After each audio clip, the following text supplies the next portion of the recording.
15 years, blowing the doors off the competition. Podcasting to planet Earth. PNRnetworks.com. Cavebabble.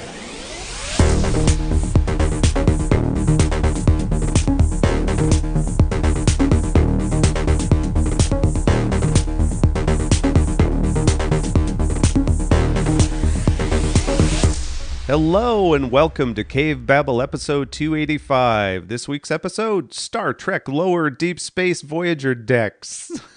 Wow, that's a mouthful. What's that supposed to mean? This episode is brought to you by the Sub-Prime Directive. Sub-Prime Directive? Yeah, you know, you can ignore it when you want to, is what I'm saying. It's not always the Prime Directive. It can be ignored. It's more like a guideline. Yeah, it's not a rule. Definitely a guideline, so... Take it or leave it, how you desire. Hello, everyone. This is Eric. And this is Valerie. Welcome to our podcast, which is all about Star Trek. It's us all the time, 24 hours a day, watching it and talking about it. That's all we do these days. That's it. Well, yeah, probably since we last podcast, that's all we've been doing is trying to binge Star Trek. We live it. We breathe it. It's coming out of my pores like garlic. Oh, is that wonderful floral fragrance? You know what it smells like? What? The future. Ooh. It smells like the optimistic future. That's what it smells like. So, yeah, we've been watching a lot of Star Trek. And we've really been enjoying it because I'll just say an overall statement is it's amazing how many social topics Star Trek covers and interjects. Constantly. Yeah, that's what Star Trek's known for, is doing that. Because you're saying a lot of people have been, not too sure about the current Star Trek seasons, Picard and... Oh my God, that's right. We watched those too. And Discovery, they weren't sure if that was Star Trek. But yeah, as we were watching all of these, they've covered in a lot of social topics. Yep, very much so. They were a lot more progressive than we are as a society as a whole. Right up front, I need to acknowledge something. Okay. And that is, I would like to praise you, my dear, for being willing to watch Star Trek with me. I appreciate this. Not all wives will do that. Not all husbands will do that, depending on who is the Star Trek fan in the house. It's been enjoyable. It has brought us together because, used to be you lived on one floor, I lived on the other floor of the house, and, we would just kind of say hi to each other in passing. That is not true. So this is, it giving is us some quality bonding time that every day. So. Yeah. And now we meet every single day and have sex in our Starfleet uniforms. Exactly. Yeah. Our listeners didn't need to hear that. Listen, we change shows. We wear different uniforms. Yeah. There's some variety in our life. And we play different characters. We're not the same right. character each time. Yeah. Oh, I never play Quark. That's because he is a dirty, dirty bird. I love Quark, but I never play him for that time of art. I don't like my ears rubbed. So. No. And feet are gross. I'm sorry. Yeah. I hope there's not a Star Trek character who likes feet because I'm not into that. You're not into feet. Nah, I'm not into feet. Oh, let's see here. It's been, about less than 5 minutes into the episode, and I've lost everyone. Okay, see you later, everybody. So let's go back to what we're really talking about. Yes. The last time we talked, which was ages ago, we had discussed how we had been watching, we did watch the original series, and we had started into Voyager, but then it went to Paramount Plus and wasn't available to us anymore, blah, blah, blah, blah, blah. So we just went ahead and purchased Paramount Plus for a while. Yeah. So that we could burn our way through and Star Trek. Yeah. And we almost made it all the way through Voyager on 1 month, but we had to take one more month too so we could truly finish it. But then that's giving us a chance to watch Lower Decks. decks. There's more than one deck. Oh, there's more than one lower deck. Although they are pretty much in the lowest of the lower decks. But that's easy for me to say. What is this thing? What is this microphone I'm speaking into? I know. You have forgotten how to speak into it. Use your radio voice. My radio voice. I don't have one anymore. Let's go back. Let's do these in order. So let's talk about Deep Space 999. Well, before we go there, let me ask you a trivia question. Like I said, trivia. No, That's just what I to meant start out, because this trivia question goes way back. The cool thing is, I can cut this out of the show if I don't know the answer. Oh. Woohoo! Well, it's for the listeners, too. See if they can. Oh, okay. So this goes way, way back. Way. So put your way back. The original series. Okay, I got it. Captain Kirk and all that. Gene Roddenberry's original treatment for Star Trek, what was the name of the starship? The USS Miniskirt. It was the Edsel. The Edsel. Yes, it was the USS Edsel. Okay, listeners, do you know? It was the Edsel, I remember. It was the Starship Yorktown. Oh, this is the Yorktown. And we've had the Yorktown in the show since then. Yep. Mm-hmm. Yeah. In an obsession, Yorktown was scheduled to rendezvous with and transfer vaccines for the Theta 7 colony to the USS Enterprise. So in obsession, it was in there. The Yorktown was one of the vessels that was disabled by the whale probe. I remember, yes, that was USS Yorktown, and it had the guy. Get me the Yorktown. It has been 3 hours since our contact with the alien probe. All attempts at regaining power have failed. Power. Oh, okay. Mm-hmm. So that's where they brought the Yorktown in. Uh-huh. And then, anyway, it goes from there. Tuvok's dad in Voyager, he served on the Yorktown. Okay. We learned that in the episode Flashback. Okay, awesome. There we go. Yeah. Okay, I'm doing great. I'm doing great, by the way. Let's hit me. No, go ahead. And did you know that the Star Trek series has gone down in history, and you probably know this, for having the first interracial kiss on American television in 1968. And who was the kiss between? Kirk and Uhura. And do you know who it was originally supposed to be between? Spock and Uhura? Yeah, exactly. It was supposed to be between Spock and Uhura, but when William Shatner learned about that, he immediately got it changed to him. He said if it was going to go down in history, he wanted to do it. And so the cast and crew got a kick out of it because William Shatner wanted to rehearse it all the time because he wanted to get it right. I don't have a problem with that scene at all, except that he's being forced by the aliens to kiss her. Oh, yeah. Mm-hmm. So that's it's not really a problem, but it's like, it would have been cooler to me if it was a spontaneous. It was a spontaneous kiss and not, exactly. But, they tackle, like you say, the social issues of the day in a way that is palatable to people. Mm-hmm. But you still get your message across. So. Yeah.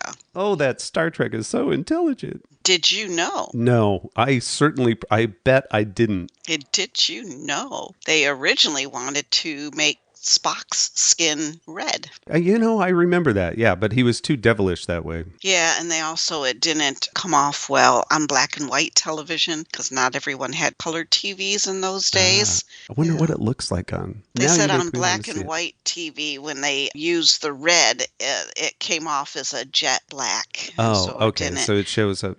Yeah, so when they switched it to yellow, it actually came off as kind of a greenish color on the black and white TV. Huh, interesting. Yeah. Mm-hmm. All right, so now we've covered some trivia from the original series, which isn't what we're watching right now. Right. And did you know? Oh my God, I hope I did. Did you know? See, I've got to cover some of the original stuff before we go on. Okay.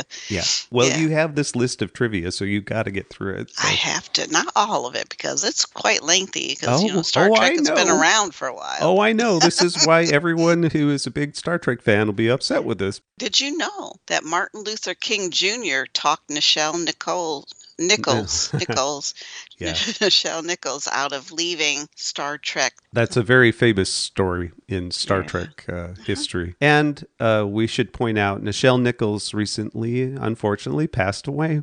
Yeah, it was a sad moment, as most people may know. Star Trek has held a very close, near and dear part of our family life. This has been the case whether or not I've known what the Yorktown was. Exactly. Then one more old trivia before you move on to present. Did you know the popular line, "Beam me up, Scotty," was never actually said that way? Yes, I do. Yeah, so you did know that. Absolutely. Yes, I guess did I've know. never paid close attention. It's kind of like "Play It Again, Sam" and all of that stuff. Yeah. Well, there you go. So there's my old way back. So now you can take off your way back hat and on. I love my way back hat. Do I have to take it off? Okay, well, here's one more. The original Star Trek series was originally marketed as Wagon Train to the Stars. You have to let me get these, Okay, so you knew that one. Oh, yeah. Yeah. Mm-hmm. I mean, even I've watched a lot of Star Trek. I should know these things. That's a famous one, too. Almost as famous as the Enterprise being the Yorktown to begin with. Yeah. God dang it. So what year did the original Star Trek air? 1966. Yes. 66 to 69. Woo! Oh, God, I got that one. Thank goodness.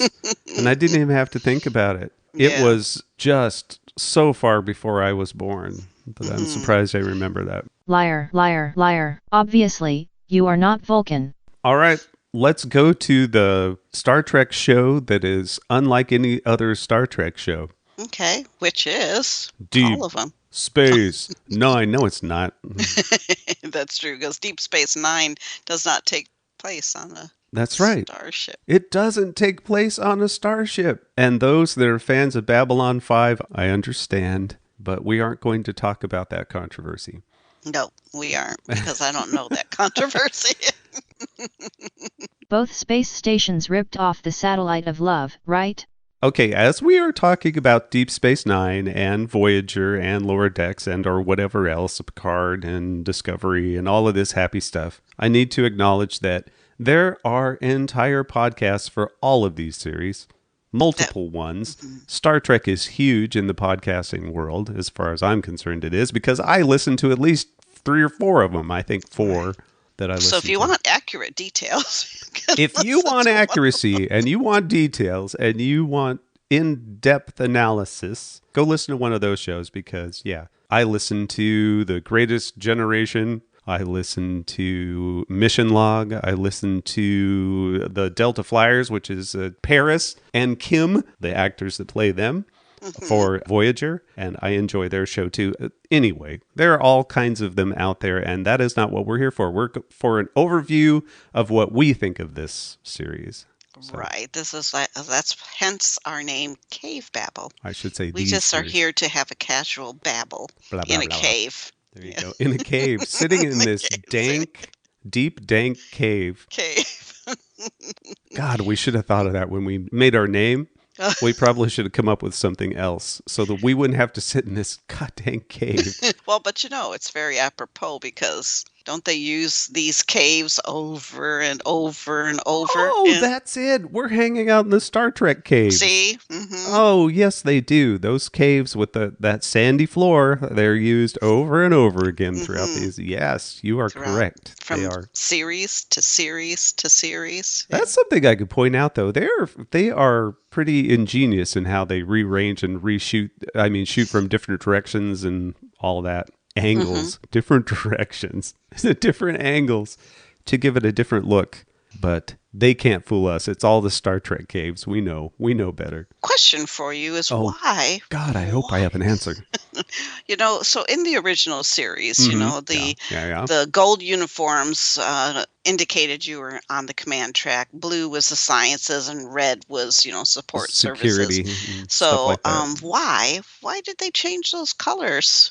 the last ones we've been watching. Red is the command track. Blue has always stayed sciences, and then now yellow is the support. So I'm not sure why they switched. I blame it all on the powder blue uniforms they wore in Star Trek the motion picture. After that, they just threw up their hands and wore whatever the heck they wanted. I'm pretty sure that's show canon. Honest. Inquiring minds want to know. Yeah, we need to know that one. Okay, Deep Space Nine. Deep Space Nine. Deep Space Nine overview. You have this space station, and you have a wormhole that is discovered, like first episode, and everything is all set up nice and neatly right at the beginning. We have the Cardassians who have just been not kicked off. They've agreed to abandon the station, and Starfleet comes in to take over, and you have Bajor, which has been subjugated by the Cardassians for years and years, and have thrown that off and are now co-running the station with Starfleet. And the station is owned by Weyland Yutani. And at first, the station's out on its own, but then they discover the wormhole and they move it over to the mouth of the wormhole. And that's the beginning of your show. And Ripley works there. And lives there. With her cat. Uh-huh. We have, Commander and the various people under him running the station, and then you have Quark, who's a Ferengi who is running the bar. You have Odo is a shapeshifter who is their constable. So there are other characters other than your typical Starfleet folks that are on this station. This series, I thought, was the first and maybe only time that they made a Ferengi. I like the Ferengi character, but as a whole, I do not like the Ferengi species. When they were first introduced in TNG, they were just constant movement and all bent over. They did these weird things with their hands, moving around, and they had those energy whip things. Yeah, and they were much more feral than they are, after they flesh them out, so to speak. In my opinion, I think Deep Space Nine is where they really fleshed out and toned their feralness down. Yeah. They seemed like Jewish stereotypes. Yeah, is what they seem like, and it would just make you a little uncomfortable. Yeah, right. But they did a pretty good job during Deep Space Nine of fleshing them out more and making them more than that. Mm-hmm, yeah, definitely. Although they always will be comic relief. Mm-hmm. Because come on, the Grand Nagus, which is Wallace Shawn, I should say, he is absolutely hilarious as him. Yeah, he and is. And Moogie, the mom, is really funny too. But episodes where they actually go back to Ferenginar, which is raining all the time. It seems like a miserable place to live. Mm. And they have doorways that are far too short. But even for Ferengis. Yeah, even Ferengis have to duck but maybe they're short because of all the rain. Yeah, who knows? But they do a good job of fleshing them out, but they definitely are large caricatures of people of, a race and are played for laughs for the most part. And we weren't sure when you made a comment about, the captain of, and how just like Commander, you mean Sisko? Oh, excuse me, Commander Sisko. Mm-hmm. Just like Will Riker, when there was the clean face Will Riker and then the bearded. Right. And then you made the same analysis that's when Commander Sisko gets his facial hair was when he really comes into his own. Yeah, but then it truly comes into his own when he goes bald. When he starts shaving his head, then we've got classic Sisko. You've got that. Mm-hmm. Yep. So that's when they transition the character and give them more meat and potatoes instead of just milk toast. That's right. Avery Brooks plays Sisko, and he does become a captain later on in the series. We're assuming that if you're listening to this, you've watched all this because there's no way we can't spoil things. No, we're doing an overview, and there's no way we can not spoil. Yeah. Right, exactly. Avery Brooks, to me, he is so out there in his portrayal sometimes, but so good. Yeah. he is so strong, in my opinion, that it was even more obvious to me. I always enjoyed his performance, but in binging the series and going through it again, he is so good. Yeah. So good. Yeah, at first when we started, we thought, oh man, this guy's really over the top, but it works. He really is over the top. works. His woo at the first episode is hilarious. Yeah. I got to put that in here. Ow! Do you realize how incredible this is? Yeah, that is really funny, but that just is him. And I think, I can't remember when we've talked Deep Space Nine a little bit before. Yeah, we sometime. But his relationship with his son, Jake, who is played by Cirroc Lofton, is so cool. I just love their interaction. He just comes in, just comes over, grabs and kisses him on the head, does that sort of thing. Everything they do together, father, son, for the most part. There are some awkward moments too, but for the most part, it just seems so natural that I can't imagine that it wasn't that way on set. I'd have to see an interview with Cirroc, but they nail it. Yeah, they to me, do. They just nail it. And I think over and over we've seen on Star Trek series, Star Trek does not do kids well. No, but they're terrible at it. But like you said, between Cisco and Jake, they did that very well. They actually, Jake was a part of the main cast, and normally kids don't have a main. But I think between him and his Ferengi friend, Nog was awesome. I loved that friendship that they had too. So as tweens and teens, as they grew from a tween to a teen, was fun. And watching Jake just get taller and taller and taller until he is so much taller than Nog. Nog was Aaron Eisenberg, of course, who has passed on, unfortunately. Yeah. But there are other reasons that he remained short as an actor, but oh my God, Jake gets so big so fast. And that was so neat to see both of them, grow up on Star Trek. Mm-hmm. And then we get to see Jake have a questionable relationship with a Dabo girl. Who isn't a girl, she's a woman, and he's kind of still a boy, so that's a little bit strange there. Yeah, a little bit of there fun. are some moments like that. Mm-hmm. Nana Visitor plays Kira Nerys, who is the Bajoran major, who is essentially second in command. She's first officer, I should say. She does a great job she in that is character. So good. Yeah. And so who was Kira? What character was she married to in real life? Oh, she was married to Alexander Siddig, who plays Bashir. Exactly. Yeah. Mm-hmm. Yeah. And that's really funny, especially in the My Man Bashir episode, which is the James Bond episode. Mm-hmm. Their interaction is pretty hilarious in that. I get a kick out of that. Deep Space Nine is like one long science fiction soap opera. Is what I True. Very true. And it is one that I think we enjoyed more because we could binge it and go, it definitely was a story that was told episode to episode, which, the original Star Trek was not that way, and Voyager was not that. I mean, Voyager was, but wasn't. Yeah, there was right. a general theme, but each episode was an episode of its own. But Deep Space Nine, I think, if you missed, several episodes, you would not get the same enjoyment. They would have arcs that would last several episodes. Mm-hmm, yeah. And not all the time. They did have some one-off ones as well. But yeah, very much one long story, especially when you get to later seasons. Like there's pretty much the 7th season is all just one straight episode from beginning to end.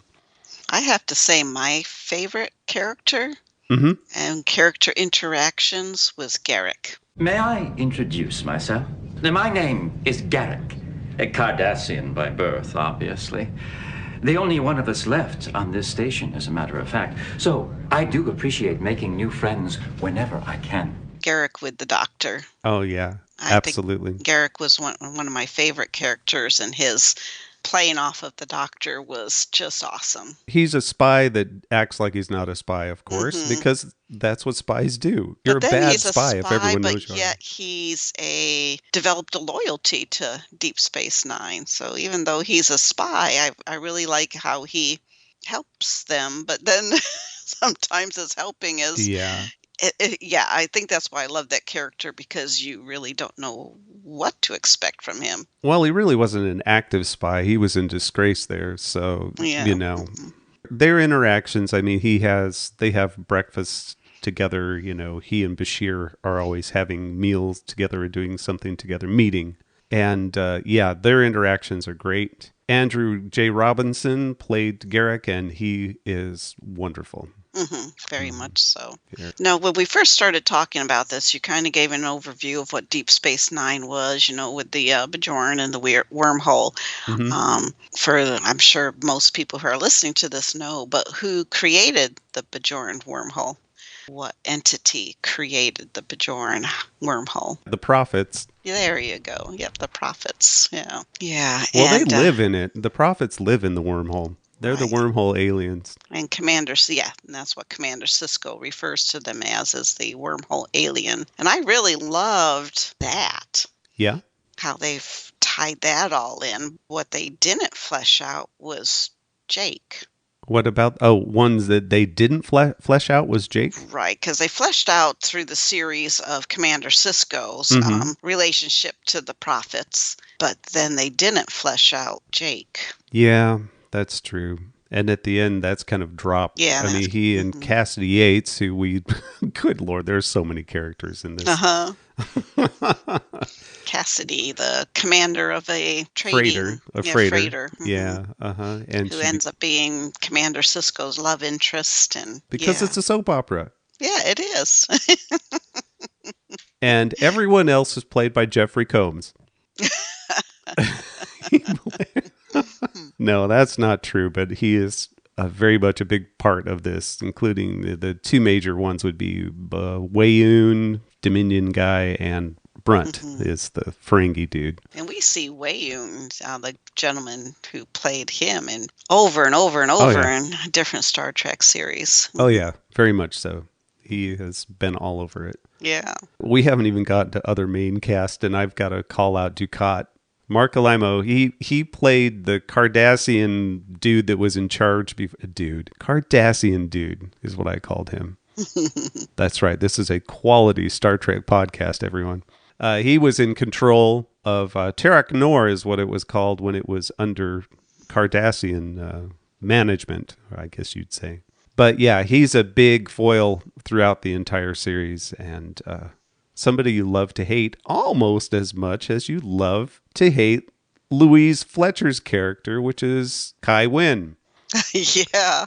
Between Kai Wynn and Gul Dukat, you have every evil that you would like in a series, and my God, you hate them so much. Especially, I don't think you ever get much of a, how do I say, you don't feel any sort of sympathy for Wynn for the most part. You do get some sympathetic episodes with Ducat, though.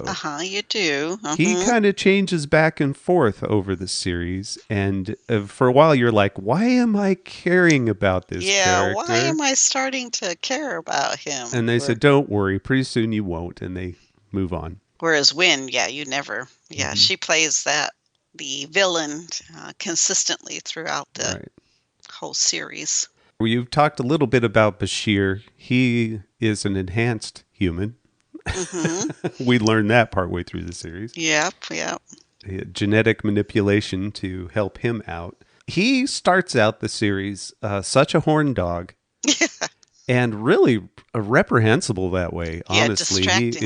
Distractingly so. And luckily, they, over the course of the series, they tone that down a little bit. And and I really appreciate that about him later on. Rene Aubergenois plays Odo. He's chief of security, and he's a changeling, and I love him. I think everybody loves Odo. I do, and then there's points where it's frustrating because as highly an intelligent character as he is, there's some times where they weaken that down as he's battling his loyalty between Deep Space Nine and the Dominion. Right. So that I That's didn't like that, how they weakened, in my opinion, that character when at times when his loyalty would change. Because as a character as intelligent as him, yeah, I didn't like that. You were worried about that, and I was concerned about his shape-changing abilities and how that works. Oh, He can change his volume, but he must also be able to change his mass? see, right, because, yeah, if he changes into a little rat, It would does have he weigh to, as much? right. He'd have to be a 170-pound rat, right? Or that's presuming maybe he's a really, really light individual as a human. I can't honestly say, did he get thrown around and did he make a big thud? Fast and loose rules. That's all I've got to say Yeah. about him. Hmm. Scientifically, they didn't. Right. Terry Farrell plays Jadzia Dax, who is a symbiont. She's a Trill. And she's really cool because, Trill, the whole idea with the Trill is that it's generational. You can have a host die and it just goes to the next one, right? Mm-hmm. And so you can have multi-generations of the same critter. And in this case, Jadzia has a relationship with Cisco from before when she was a he. And that's really cool. I like that part of the series. Their interactions. Cisco calls her old man, and and their interactions are good. I like that.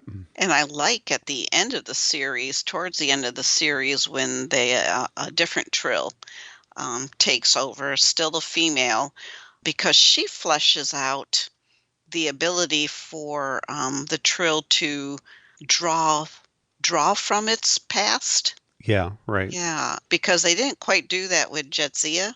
Right. But with the one that took Jadzia's Ezri. place, Ezri, Mm-hmm. I thought that was a really cool addition that they did. It's like, that makes sense that they would call upon their history. She's played totally differently by Nicole DeBoer in that she's a counselor on the station. She's not a science officer by any means. She's a counselor. Yeah. Mm-hmm. Let's see here. Now we got to bring Worf into the picture. I love Worf. Michael Dorn plays Worf, of course, and he shows up in season 4, I think, something like that. And how do I say it? They continue some of the things I love about Worf. He has some great lines, some great one-liners and reactions that are absolutely hilarious. Mm-hmm. But even more so than on The Next Generation, some of the things they do with Worf, I just do not like at all. He's an absolutely terrible father. Mm-hmm. Yeah, I don't and like he's what he not does much with Alexander. And he's not much better of a husband. Mm-hmm. Quite frankly. Mm-hmm. There's a whole scene that they weren't married at that time, but they go off to Ryza. He goes to Ryza with that episode really bothered you. Jadzia. Of course, he's in pursuit of Jadzia, right? Dax. They are having a thing. They go to Ryza together. He joins like this this fundamentalist group that believes that Ryza, they're soft on Ryza and they need to be prepared for what this universe is going to throw at them. And he fully goes on board with them and essentially just tears down Ryza. Yeah, creates a civil war. Yeah. As they're supposed to be on vacation. We're supposed to be cool with that at the end of that show. And we're not really supposed to be cool with it, but it just drives me crazy that Jadzia doesn't have a bigger problem than she does. It's like, Worf be Worf. And there again, would Worf really do that? Yeah, probably so. The way that they write him, he would. Yeah, I guess so. I guess so. It just, oh man. So they take him places, and they do try to deal with his son. They try to deal with Alexander during the series, but again, that's where we keep saying, Star Trek doesn't do kids well because the younger children, they And then, of course, there's Chief O'Brien, and he's Love Chief supposedly O'Brien. married, but we rarely see his Is he wife. married, really? Played Is by he? Colm Meaney plays O'Brien, and he's another brought over from TNG to be on this show. And yeah, he and Keiko,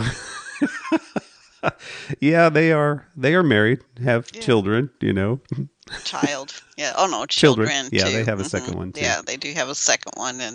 But yet, yeah, you, I would say 2/3 of the season, 2/3 of the series, you don't ever see Keiko and his daughter. Yeah, and son. Yeah, they, again, children. They don't do children. Yeah. Yeah, there are things that are said about their arguing, too, and interesting. Anyway, they don't know what to do with the other characters. The supporting cast stuff, it comes and goes. In Star Trek, that's just the way it is. Oh, speaking of child actors, there's one that is actually quite good, which is Naomi Wildman in Voyager. Oh, gosh, yeah, she's excellent. But speaking of supporting cast, she has a mother that you hardly ever see. Naomi just lives in their quarters alone. Yeah, you rarely see the mother with Naomi. That's not this series, but that's the kind of thing they do with Star Trek. With Yeah, we just can't go. There are so many supporting characters. We just can't touch all those. no, you can't touch all of them. That, like I said, then this is becoming a Deep Space Nine. Yeah. Overall notes, strong, very strong in some cases. Some places it goes are fantastic, others not so much, like all series, but very strong writing in general, I think, for this series. More so than I remembered, actually, as we went through. Like most of these, the earlier seasons, probably up to like season 4 in this series, I remembered everything. And then it was a little more hit and miss from then on. But I do pretty much remember all of Deep Space Nine, unlike Voyager, which there are all kinds of blanks in Voyager that I had forgotten about. But overall, very strong series to me. And it's the favorite for a lot of Star Trek fans. I won't say it's my favorite series of Star Trek, but man, oh man, some of the stories are right up there with the very, very best. Very true. I agree. In my mind. Definitely enjoyed that whole series. I do kind of sort of wonder sometimes how big the station is. Yeah. Because there are shots like when the Enterprise, when the big D is parked at that upper pylon, like in the very first episode, actually. You see the size of the Enterprise D, and you see how long that pylon is going up to it. And I think of just how huge that outer ring of Deep Space Nine is. I wonder how far it is around that thing. Yeah. Well, it would have to be huge. I mean, because to not get claustrophobic, and it's a huge hub for business. It's got to be big. Well, that's the promenade. I think that is below. Okay, in looking at the station, that center part, ops is at the top in the very middle. And then below that, I think, is where the promenade is out there. I'm not sure the big ring. I think that's the habitat ring all yeah, you would around think the biggest outside. ring would have to be the habitat. Yeah, that ring. They should have a race. They should have a deep space race there every year. There you go. And run around. It's like, 3 times around's a marathon, So Yeah. no, it's not quite that big, but still. Yeah, the sense of scale sometimes is a little wonky. Yeah. In the episodes. Another thing that I wonder is how the heck does Quark stay out of prison? Yes, I know. Yeah. He does some things in this series that are just reprehensible, but yet he's kind of treated as the lovable, just kind of like, kind of like Worf be Worf. It's kind of like Quark be Quark. And they just kind of, because ultimately his questionable, nefarious acts end up being helpful. He has dealings that just absolutely put the station in mortal danger sometimes. And yet by the next episode, everyone's just kind of forgotten about that. Yeah, because then they use those connections to the betterment. Oh my God. At the beginning of one episode, he is absolutely sexually harassing an employee, one of the Dabo girls. Mm-hmm. He is railroading her into having sex with him. Yep. Mm-hmm. And it's just, at the end, it's passed off. At the end of that episode, they actually have her he's saying, oh no, you don't need to do that with me. And she's like, oh, that's too bad. Yeah, because she was It's actually... like, what the hell? It's like, what? It's like, no. That episode in general is pretty bad. That's the one where they dress him up like a woman. Yep. Mm-hmm. And talk about a problematic episode. Yeah. They probably too thought, okay, what just happened with this? But they'll have just wonky, wrong stuff like that for, a couple episodes. And then there will be just a stellar episode after that where everything clicks and it is just almost perfection. Because they have to redeem themselves. But that's one thing. The tone is just wildly different sometimes. I mean, we would talk about it. It's like, okay, we have a couple heavy episodes, and then it's like, da da da, Ferengis are weird, and stuff like that. And I should say, Ferengi are weird. That jumps back and forth during the series. Oh man, we got to move on. We got to move on to what we essentially just finished up, which is Star Trek Voyager. Yep, and definitely this went back to each episode being kind of a standalone, but yet it had an overall theme of trying to get back to Earth. Well, even in TNG, there was an overall characters develop as the series goes and all of that. That sort of thing carries over, and this is similar to that. Plus, they have the overall arc of we've got to get back home, although they spend a lot of time not getting back home. It's one of the problems I have with this series. Right. With this series, so trivia first. Who was originally cast as Captain Janeway? That would have been, this one I do know, by the way, French actress. What is her name? First name starts with a G. Genevieve Bujold. Yep, exactly. Yep. Yeah. But I think the actress that they ended up going with Janeway, can't see that Captain being anything else. Kate Mulgrew. And we talked about this on our last episode. We talked about how I would feel bad that I was so harsh on her and her voice. She's a wonderful captain. Very much. I think she's a great captain, and I had absolutely no trouble with her voice. And I talked about that last time, so I won't beat that anymore. But right, love the character 7 of 9. Yep, they brought her on to sexy up the show, but luckily they brought her on for the sex, but she stayed because Jerry Ryan's really good. Yeah, she's excellent, and it was really neat because we got to know the Borg. I want to say prior to Voyager, the Borg always gave me nightmares. Yeah. I really was creeped out, but after finishing Voyager, they're not as scary anymore. Yeah. So 7 of 9 helped me get over that nightmare. One thing that I had learned listening to other podcasts was that Robert Beltran Chakotay, the first officer, his character, and specifically his Native American background, the showrunners had a man on staff who was essentially their consultant for all things Native American. And this guy was a complete fraud. Yeah. He was not Native American. He's Italian, I believe. And so all of this stuff that they have Chakotay doing and some of the dialogue they have, like at one time he says something like, oh, you have the only Indian who doesn't know how to start a fire with us, rubbing sticks together. And I thought, oh my God. Ouch. Ouch. Ouch. Ouch. Ouch. It's like a mishmash of native cultures kind of just thrown together under one.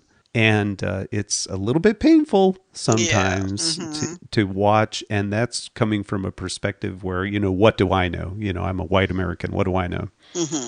Sort of thing. But I can say I'm a white American. What do I know? So I'm not going to say. Right. I'm not going to try and be the expert on Native Right, American Indian exactly. when you're not. No. So indigenous cultures, that is up to you to say, not for me to say. And yeah, but I do like his character. Yeah, very much so. He plays he's consistent. Yeah, he is consistent in his character. Yep, I agree. Loved the doctor. Oh, the holographic doctor. Yeah, the holographic doctor. Please state the nature of the medical emergency. The EMH. Who never picks a name until the very, very end. Yeah, he's great. Robert Picardo plays him, and you can tell, kind of like Data on TNG, you can tell that Robert Picardo can sing, and he can do these things just like Brent Spiner can sing and do these various things. And so you just have episodes where he is the feature of the episode. And in my mind, throughout all of it, I'm like, okay, the holographic doctor is one of your is your main storyline. And I wondered how some of the others thought is like, oh, another Doctor episode, especially like it seems like season 6 or 7 in that range. There were a lot of episodes with the Doctor. Yeah, very much so. A lot of him showcasing his voice. I mean, it's entertaining. And I don't have a problem with it. I just wondered if it was to the detriment of some of the other characters. They're like, man, I'm not in this one either. I have like 5 lines in this one too. Come on, man. Yeah, it was almost like some of those, we always use the term jump the shark from the, Happy Days, when the series does something. Okay, that didn't really fit. That jumped the shark. Yeah. Yeah, they do that a little bit, definitely. But then, just like Deep Space Nine, then they redeem themselves with absolutely. Bringing it back. And sometimes I think we needed that because after a really intense, dark episode, then they would do a light. Yeah, just episode. Similar to Deep Space Nine. Then you would have a goofy one. Tim Russ, Tuvok. I love Tuvok so much. I love Tuvok. And it sounds like he was a real kick on the set. We kind of talked about that last episode too, so I won't go into that. But just in general, Tuvok, big thumbs up for me. Love how his relationship with Neelix grows through this. We both were a little uncomfortable with when Neelix and Tuvok became one. Oh, they have a transporter accident and they become Tuvics, so they become one individual called Tuvics, and the decision, that was a hard decision to make once they were able to figure out how to split them back into their 2 separate entities. But to do such, you had to essentially kill Tuvics. Yeah, and that last scene where the bridge crew is essentially turning their backs to him. Yeah. As he's desperately trying to get them to see his point of view, I just... that'd be so hard, because Tuvix was a different individual, was a unique individual, and they essentially, had to kill him. And Janeway said, no, get him in the transporter. But that was a very hard decision because... Yeah, very much so. Because, if you look at it, Tuvix was imprisoning Tuvok and Neelix. Yeah. So it was interesting. There are a whole group of people online that are Tuvix fans that are I'm raised heck about how he was treated in the episode. But there really wasn't any way. I guess they could have jumped the shark and figured out a way to keep the Tuvix character too. But we have B'Elanna Torres, played by Roxanne Dawson, chief engineer of this ship, former Maquis. Really, she still thinks like Maquis through most of the series. And she's Klingon, so, quite the temper. So you add Maquis to Klingon and you've got a volatile character. I do like how they moderated that a little bit. In the opening episodes, she is so angry all the time that I was glad that they kind of worked with that a little bit. Showed the human side and the Klingon side more of a mix than really I'm a Klingon that looks half human, and she's angry all the time. When she later, of course, has a relationship because, they have to do the soap opera thing. People just can't be on a show and not fall in love. I don't know why not, but they just don't. When she and Tom Paris have a thing and get married eventually. How they play that between the two of them, for the most part, is pretty good, I think. They do a good job of having them juxtaposed with each other, the human side and the Klingon side. Now, do you remember what Star Trek actor created the Klingon language? I don't. James Doohan. Oh, Jimmy Doohan. Scotty. In 1979, he invented a handful of Klingon words for the first Star Trek movie. These words were later used by Mark Okrand to develop the Klingon language. Scotty did. Scotty actually created the Klingon language that you can speak now. Okay. Mark this point in the episode. This is where I lost all my credibility. Okay, I've got that mark right down there. Yeah, I had forgotten that. So I don't know. Sue me. Sorry.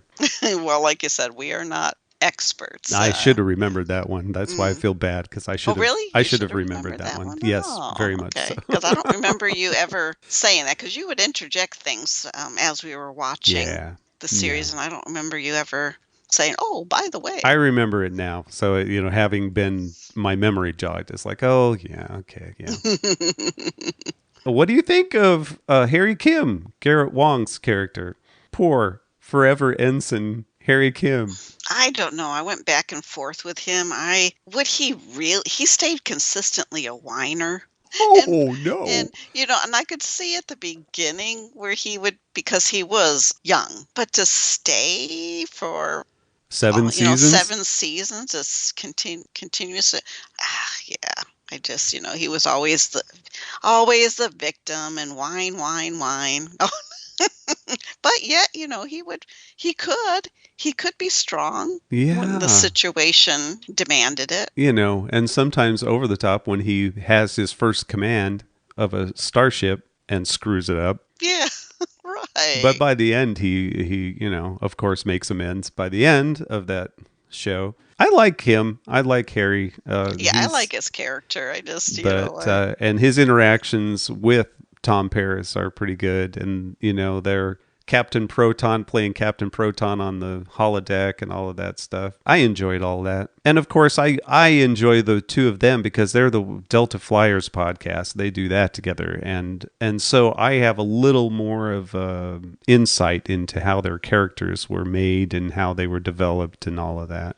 Mm-hmm. And so I have a greater appreciation for them that I probably would if I wasn't listening to that podcast. Yeah, probably. Yeah, because you would interject, which I appreciated, interject knowledge that they shared on that podcast as we were watching the series. Mostly what I get a kick out of is how they will mention their hair, how bad their hair was or how good their hair was on this or that episode. And I never noticed. I hardly ever noticed. The only thing I noticed hair-wise is when the wig was wonky on Roxanne Dawson for B'Elanna Torres' character. Yeah. They, at one point, like 5th season or 6th season, it's like, what the heck did they... Yeah.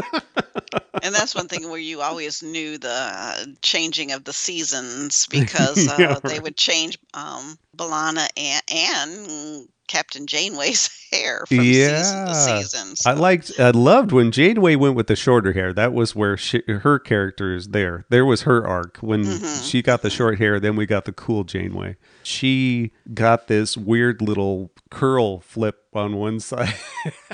Yeah. of her hair that was pretty funny. Yeah. So I didn't so much notice the hair that much. And we did a lot of timey-wimey, throughout Star Trek they do timey-wimey, but we did a lot of timey-wimey with Voyager where they jump to different, go back in time, go forward in time. Right. And then we also get the alternate universe too. And yep, it goes all over. And Q episodes, of course. We have to have Q hanging around. What I find, so back to Harry Kim, that character. So, he's at one point killed. He Yeah, he's exactly. killed, and then we Right. get the future and the future Well, Harry Kim. alternate. It's not a time thing. It's a multiverse thing. Okay, so Yeah. yeah, you corrected because I thought it was a timey-wimey thing. I thought because he was, but that's true. He was jumping. Well, see, that's what I thought. It's a multiverse thing because Naomi, the baby, died in our universe. But in that multiverse, the baby was still alive. So both Kim and Naomi are from that multiverse. Yeah. And they survive only because they bring him back over. So we have a totally different Harry Kim. But yet that never becomes part of the subject from that point on. Nope. And it seems to be that all the experiences up till that point were the same somehow. Because he doesn't talk about totally different, past. So, yeah, I don't know. See, there are things like that they just drop. Yeah. And poor our Harry Kim, prime Harry Kim, will say he was beamed out. He was out in space and died in space. Right. What a horrible way to die. Yeah, exactly. But yeah, stuff like that they don't flesh out. And then from that point on, they just accept Harry Kim as the original. Yep. Yeah. Yep. Kim is Kim, and on we go. Yeah, because like you said, I think he just had a few, their story, Harry Kim's, both their storyline was parallel. So they had the same memories up to the How convenient. one that lived actually had a few more memories, but it didn't, I guess, change who he was. He still remained a whiner. Right. Okay.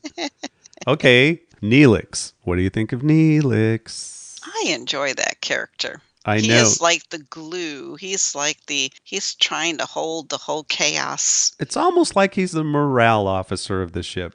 Almost a morale, or maybe the ambassador for the ship. Yeah.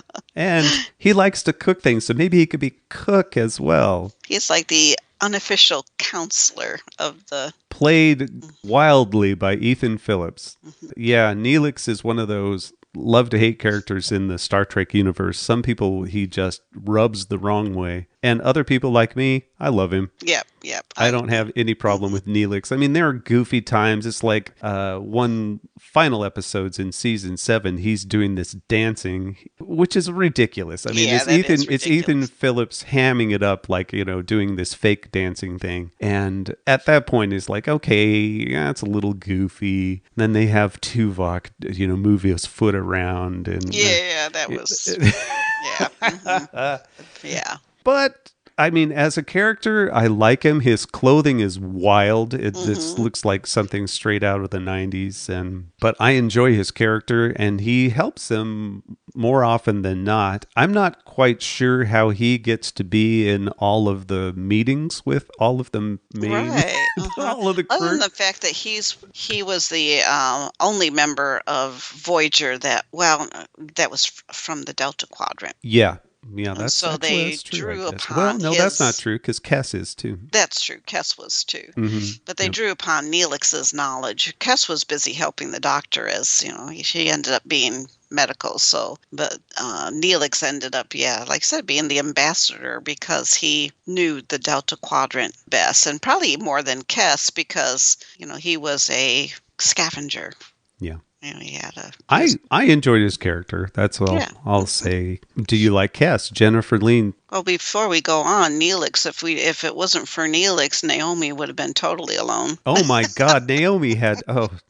we seriously need to talk. You're right. We should talk a little bit more about that. Naomi Wildman, who shouldn't even be alive.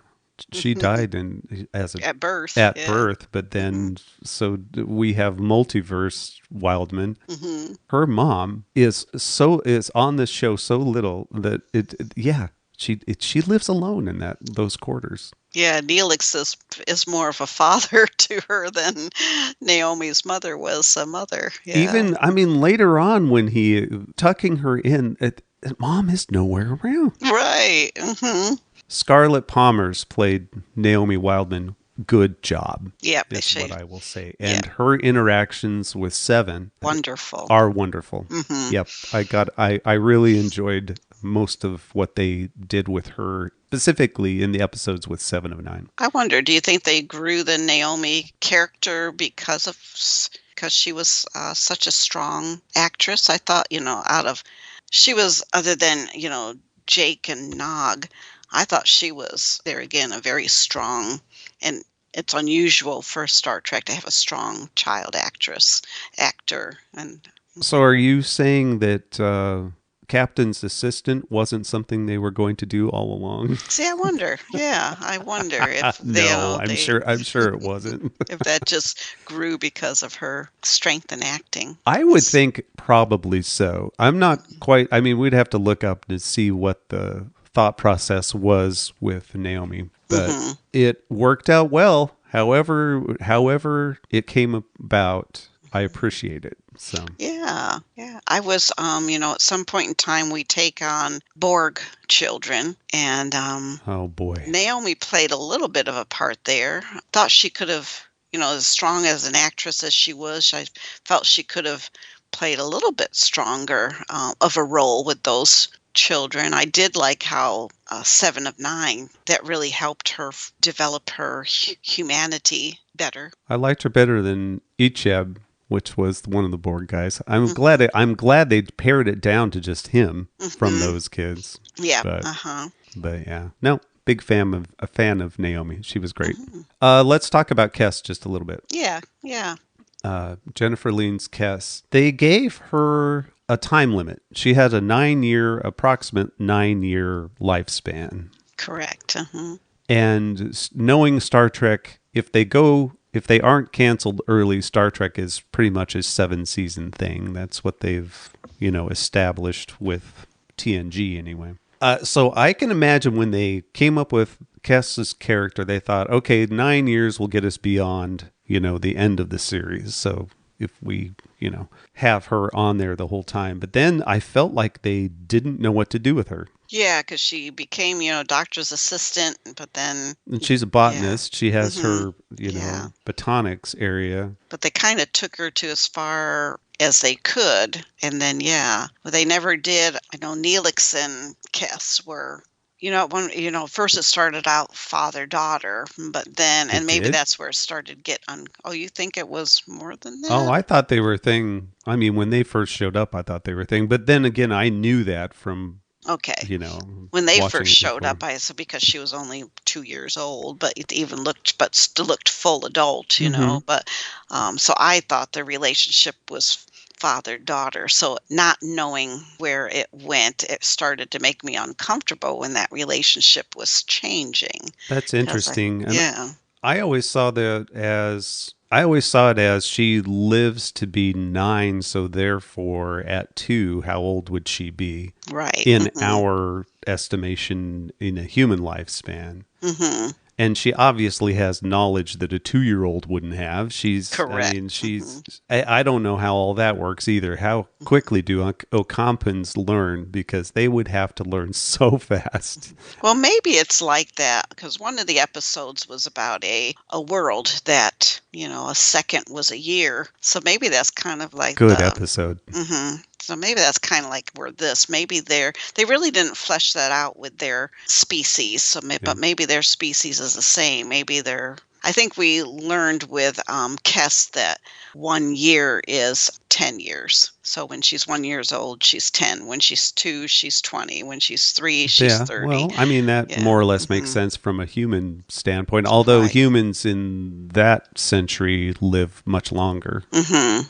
But So that makes sense. As a 10 to 1. Yeah, so their timeline is faster than Voyager's. The rest of the world is how, and like I said, they didn't flesh it out then, but when we had that other world, I thought, oh, okay, yeah, that makes sense. That might have been what happened to the Oompa Loompas. You will live in happiness too, like the Oompa Loompa Doompa-dee-doo.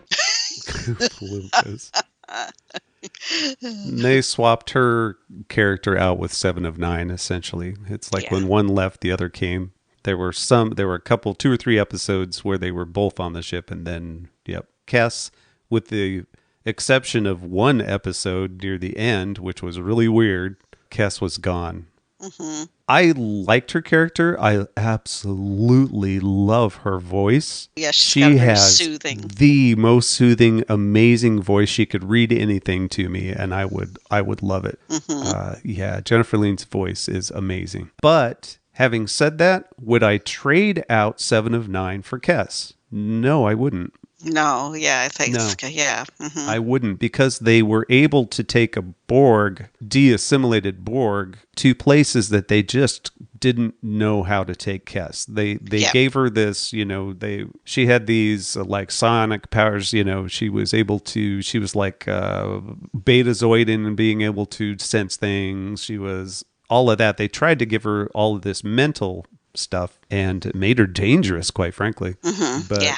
Mm-hmm. they tried to do that, but it just wasn't the same as a 7 of 9 had a full arc. Over 4 seasons, she had a nice, long, deep arc.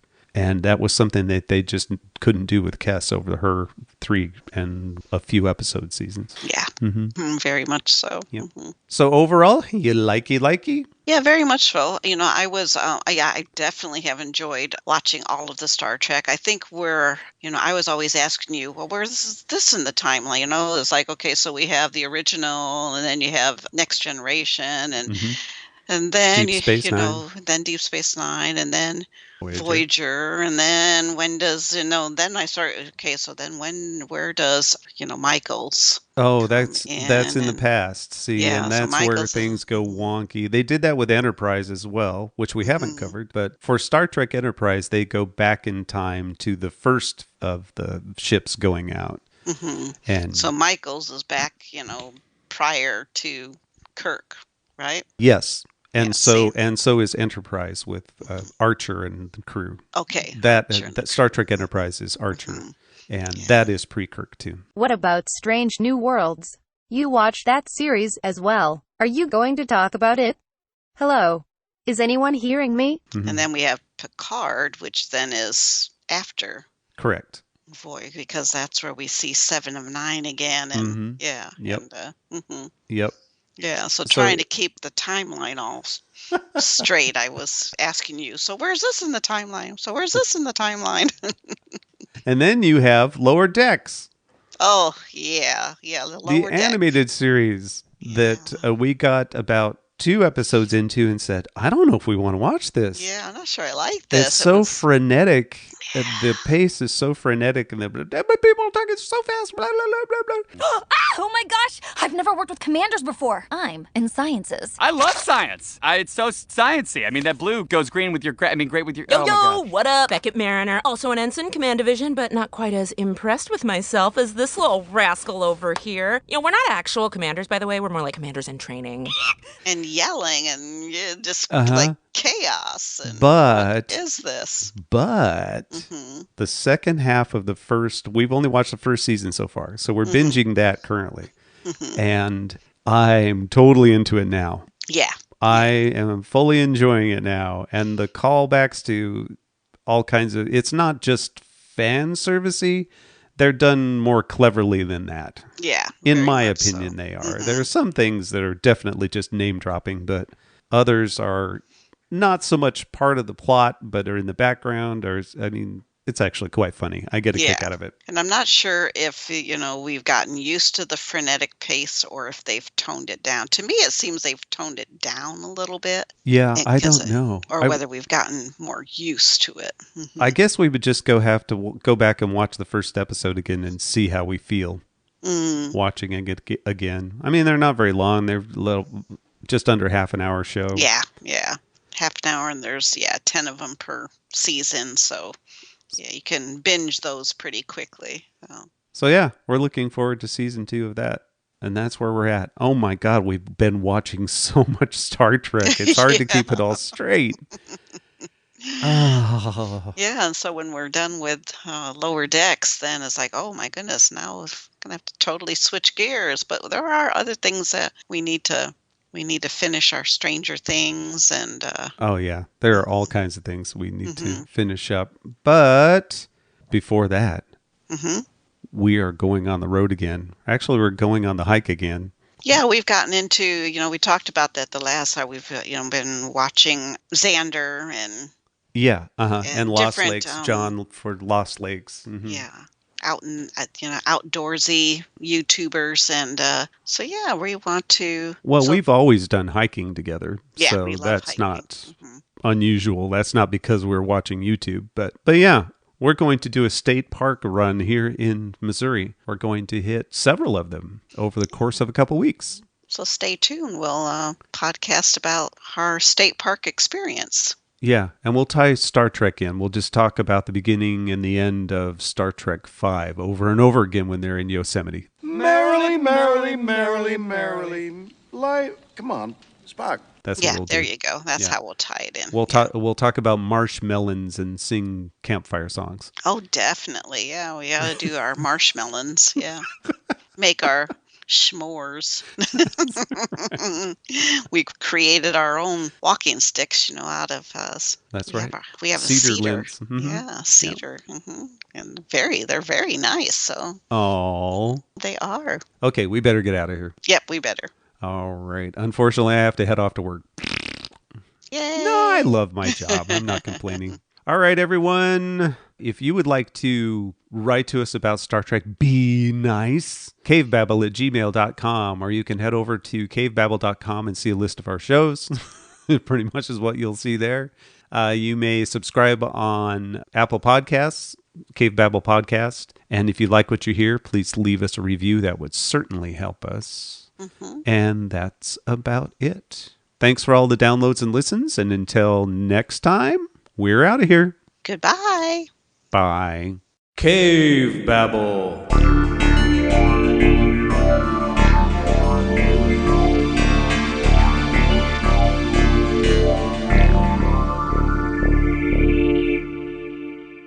Seriously? We aren't going to discuss strange new worlds. Next time, right? 15 years, blowing the doors off the competition, podcasting to planet Earth. PNRnetworks.com